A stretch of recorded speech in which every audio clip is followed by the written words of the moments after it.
ಆಗ್ತಾ ಇದೆ ಅರ್ಹರ್ದು ಕೂಡ ರದ್ದಾಗ್ತಾ ಇದೆ ಸರ್. ಐರನ್ ಅಂಗಡಿ ಇಟ್ಕೊಂಡಿರೋ ರದ್ದಾಗಿದೆ, 20,000 ಲೋನ್ ತಗೊಂಡಿರೋದು ರದ್ದಾಗ್ತಾ ಇದೆ. ಮಾಡ್ಕೊಳ್ಳುವಂತ ಅವಶ್ಯಕತೆ ಇಲ್ಲ. ಸೆಂಟ್ರಲ್ ಗವರ್ಮೆಂಟ್ ಒಂದು ಕ್ರೈಟೀರಿಯಾ ಇದೆ, ಆ ಕ್ರೈಟೀರಿಯಾ ಪ್ರಕಾರ ಮಾಡ್ತಾ ಇದ್ದಾರೆ. ಯಾರು ಇದ್ದಾರೆ ಅವ್ರಿಗೆಲ್ಲ ನಾವು ವಾಪಸ್ಸು ತಿರ್ಗಿ ಅರ್ಜಿ ತೆಗೆದುಕೊಟ್ಟು ನಾವು ವಾಪಸ್ ಕೊಡ್ತೀವಿ. ಯಾರು ಬಡವರು, ನಮ್ಮ ಸರ್ಕಾರ ಇರೋದೇ ಬಡವ್ರಿಗೋಸ್ಕರ, ಅರ್ಥ ಆಯ್ತಾ? ಸರ್ಕಾರ ಏನಾಗಿದೆ ಅಂತಂದರೆ ಗಾಡಿ ಇರೋರಿಗೆ, 7.5 ಎಕರೆ ಜಮೀನಿನ ಮೇಲಿರೋರಿಗೆ ಅಂಥದ್ದೆಲ್ಲ ಕೆಲವೆಲ್ಲ ಕಾನೂನು ಇದೆ. ಆ ಕಾನೂನೆಲ್ಲ ದಾಖಲೆಗಳಲ್ಲಿ ಅವ್ರು ಅಫಿಡವಿಟ್ ಕೊಟ್ಬಿಟ್ಟಿದ್ದಾರೆ. ಆ ರೀತಿ ಸ್ವಲ್ಪ ಹೆಚ್ಚು ಕಮ್ಮಿ ಆಗಿದೆ. ಒಂದು ಊರಿಗೆ 10, 20 ಆ ಥರ ಆಗಿದೆ.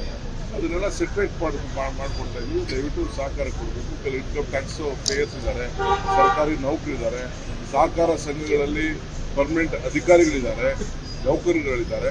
ಅಂಥವ್ರು ಯಾರಿಗೂ ಕೊಡೋಕ್ಕೆ ಬರೋದಿಲ್ಲ ಅನ್ನೋದು ಒಂದು ಕಾನೂನು ಇದೆ. ಅದು ಬಿಟ್ಟರೆ ಬೇರೆ ಇನ್ನೇನು. ಈಗ BPL ಕಾರ್ಡ್ ಮಾಡುವಾಗಲೂ ಮನೆಗಳಿಗೆ ಹೋಗಿ ವಿಸಿಟ್ ಮಾಡಿ ಕಾರ್ಡ್ ಮಾಡ್ತಾರೆ ಸರ್. ಈಗ ರದ್ದು ಮಾಡುವಾಗಲೂ ಆ ಪ್ರೋಸೆಸ್ ಮಾಡ್ಬೋದಿತ್ತಲ್ಲ. ಈಗ ಏಕಾಏಕಿ ಮಾಡಿರೋದ್ರಿಂದ ಮನೆ ಹೋಗಿ ರದ್ದು ಮಾಡೋದಿಲ್ಲ, ಅವ್ರು ಅಪ್ಲೈ ಮಾಡ್ತಾರೆ. ಇದನ್ನ ಮಿನಿಸ್ಟ್ರಿಗೆ, ಚೀಫ್ ಮಿನಿಸ್ಟರ್ಗೆ ನಾವು ಎಲ್ಲ ಡೈರೆಕ್ಷನ್ಸ್ ಕೊಟ್ಟಿದ್ದೀವಿ. ನಾವು ಪ್ರತಿಯೊಂದು ಕ್ಷೇತ್ರದವ್ರಿಗೂ MLAಗಳಿಗೆಲ್ಲ ಡೀಟೇಲ್ ಕಳಿಸ್ಕೊಡ್ತಾ ಇದ್ದೀವಿ. ಅವ್ರಿಗೆಲ್ಲ ಅವರು ಒಂದು ಟೀಮ್ ಮಾಡಿ, ಆಮೇಲೆ ನಮ್ಮ ಇದು 5 ಗ್ಯಾರಂಟೀಸ್ಗೆ ಇವರಿದಾರಲ್ಲ, ಆ ನಮ್ಮ ಲೀಡರ್ಗಳಿಗೂ ಕೂಡ ನಾವು ಜವಾಬ್ದಾರಿ ವಹಿಸ್ತಾ ಇದ್ದೀವಿ. ನೀವು ಮನೆಗೂ ಹೋಗಿ ಯಾರ್ಯಾರಿಗೆ ಅನ್ಯಾಯ ಆಗಿದೆ ಅದನ್ನೆಲ್ಲ ಸೆಟ್ರೇಟ್ ಮಾಡಿ ಅಂತ ನಾವು ಹೇಳಿ ಆ ಕೆಲಸ ನಾವು ಮಾಡ್ತೀವಿ.